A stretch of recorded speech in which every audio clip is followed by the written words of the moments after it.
masih bersama kami di Bincang hari ini. Nah, pemirsa Sultan TV, masih bersama dengan Bapak Aeng nih, kita membahas tentang industri mengancam kesehatan lingkungan. Nah, tadi Pak, karena terputus juga nih ya, kita lanjut lagi pertanyaan yang belum dijawab oleh Bapak tentang apakah regulasi yang memang pemerintah sudah lakukan ini atau ada memang sudah efektif untuk menangani limbah-limbah ataupun menangani persoalan tentang limbah industri. Silakan Pak. Ya, dalam penanganan mungkin dalam regulasi yang saya tahu yang saya tahu di beberapa peraturan di pemerintah daerah itu masih bicara hanya sebatas sampah sih. Belum sampai spesifik sampai penanganan tadi limbah B3. Apalagi kemarin kalau Teh Rida sempat baca adanya penghapusan limbah B3 yaitu faba. Dari faba ini itu adalah sejenis dari istilahnya bukan debu, maksudnya hasil pembakaran batu bara di PLTU. Nah, si faba ini itu istilahnya itulah apa kalau katanya arangnya lah, ataupun debu-debunya dari si batu bara itu yang itu bisa ternyata berdampak atau berefek terhadap kesehatan masyarakat. Nah, jika dihirup, nah masyarakat apalagi hari ini yang sering ya, maksudnya dia terus menghirup itu bisa terkena ispa, bisa juga merusak pernapasan, rongga pernapasannya juga itu bisa berefek. Nah, itu baru satu tuh yang dikeluarin dari status limbah beracun B3 itu sendiri.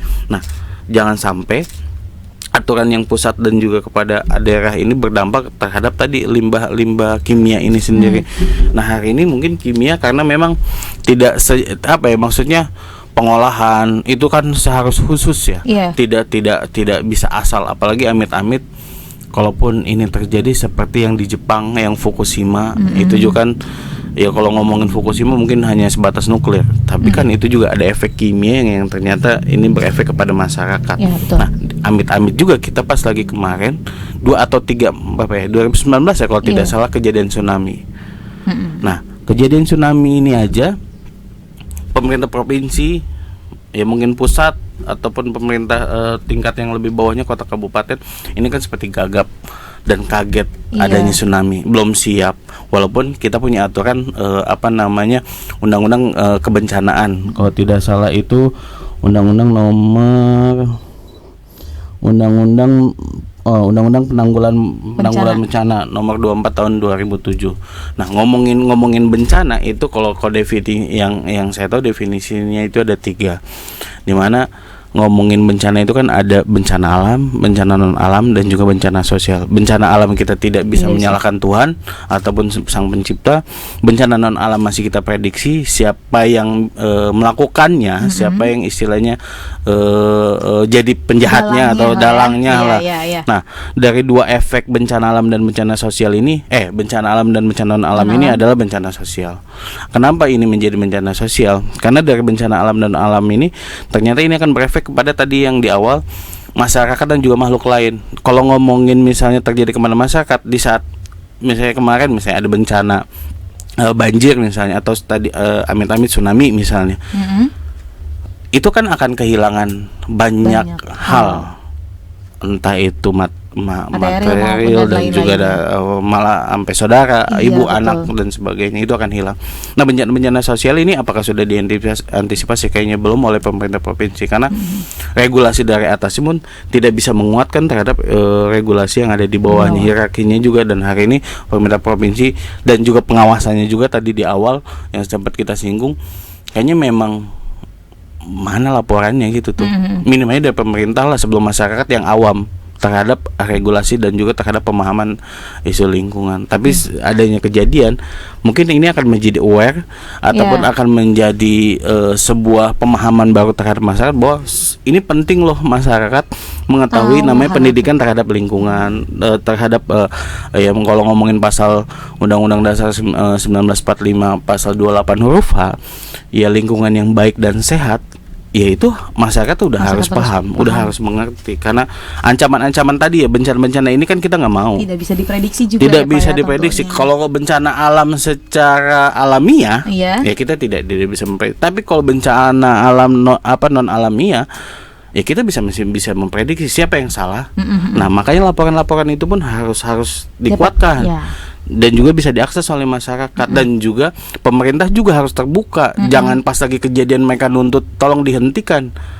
Dan jangan juga pemerintah bilang harus hari ini pun kita kalau ngomongin korban misalnya kemarin, apakah sudah ditangani dengan serius walaupun itu hanya beberapa jam.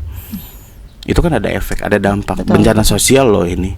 Jangan dianggap remeh. Apalagi ngomongin luasan. Mungkin contoh ya, kita ngomongin Cilegon misalnya. Cilegon ini banyak industri. Pemerintah provinsi, pemerintah kota dan juga provinsi sudah siap apa belum dengan ancaman kedepannya yang akan efek terjadi dari adanya banyak industri ya Pak ya. Jangan hanya perizinannya saja. Betul. Dibuka ruang untuk pembangunannya. Katanya biasanya seperti itu. Ya, baik. Nah, tadi berkaitan dengan regulasi pemerintah yang berkaitan dengan kesehatan lingkungan. Nah, saat ini memang belum banyak masyarakat yang aktif dan juga berkelanjutan nih Pak, mengkritisi serta mendampingi isu-isu lingkungan yang ada. Lalu adanya pena masyarakat ini nih di samping kita, bisa diceritakan nih Pak kepada pemirsa Sultan TV, apa sih maksud dan tujuannya adanya nih pena masyarakat? Ya, adanya kita ingin coba lebih banyaknya yang pasti mengkritisi. Yang kedua juga sedikitnya kalau emang yang awam ataupun orang yang memang paham, kita ingin mengedukasi. Karena tadi ngomongin lingkungan adalah bagian juga dari kulit kita, bagian juga dari kehidupan kita. Karena manusia ini belum berubah menjadi robot. Kalau manusia sudah bisa makan baut, kalau manusia sudah bisa minum tadi cairan kimia misalnya, ya silakan gitu tuh. Kita bukan lagi mungkin seperti makhluk hidup semestinya. Tapi hari ini adanya pengaruh lingkungan, adanya isu krisis iklim, adanya isu krisis pangan, ini berdampak kepada kita. Ngomongin stunting mungkin hari ini, itu juga salah satu efek dari iklim dan juga mungkin dari lingkungan yang banyak tercemar, dan juga hilangnya ruang-ruang hidup masyarakat terhadap akses terhadap kebutuhan dan juga kehidupan. Gitu. Karena kalau ngomongin kehidupan tadi, kalau kita sudah bisa berganti makan misalnya dari beras ke baut, ya silakan. Tapi kalau hari ini kita masih menggunakan beras, terus juga masih harus mengelola padi dan juga harus beternak ikan, ayam dan sebagainya. Nah, itu juga harus perlu dipertimbangkan. Dan kehidupan hari ini ya pena hadir ingin coba mengingatkan kepada diri sendiri yang pasti, dan juga akhirnya kepada masyarakat yang luas.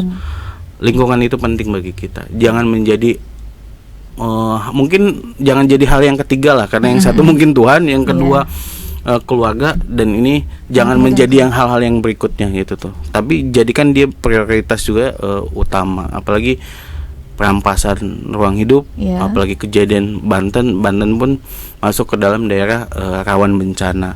Nah, ini juga harus jadi perhatian, pertimbangan. Jangan sampai tutup mata dan juga masyarakat yang menjadi korban. Kalau ngomongin bencana, yang rugi siapa? Pasti pemerintah, karena dia harus ngeluarin uang yang tadi misalnya contoh COVID misalnya. Kalau nggak ada COVID kan uangnya mungkin buat bangun jalan misalnya. Ini dibangun, tapi karena ada COVID uangnya kan harus ditarik dulu buat penanganan COVID. Nah, hal-hal itu kan prediksi itu yang harus disiapkan oleh pemerintah gitu. Betul. Karena tadi perlu adanya namanya persiapan ya Pak. Kita tidak tahu lah apa yang akan memang terjadi. Sejak kapan sih Pak pena masyarakat ini berdiri? Alhamdulillah pena sudah mulai bergerak ya. Awal mulai bergerak sih 2019. Dan mulai kalau kita bahasanya legal kan mungkin tahun 2020. Kalau bergeraknya kita dari tahun 2019 ya bicara lingkungan tadi ya.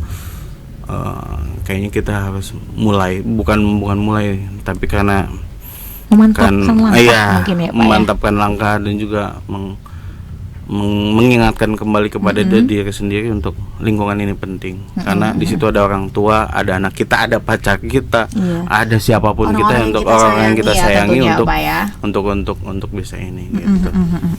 Wah, pemirsa, makin menarik nih perbincangan kita pada hari ini membahas tentang industri dan juga kesehatan lingkungan. Maka dari itu, jangan kemana-mana, tetap bersama kami di Bincang Hari Ini.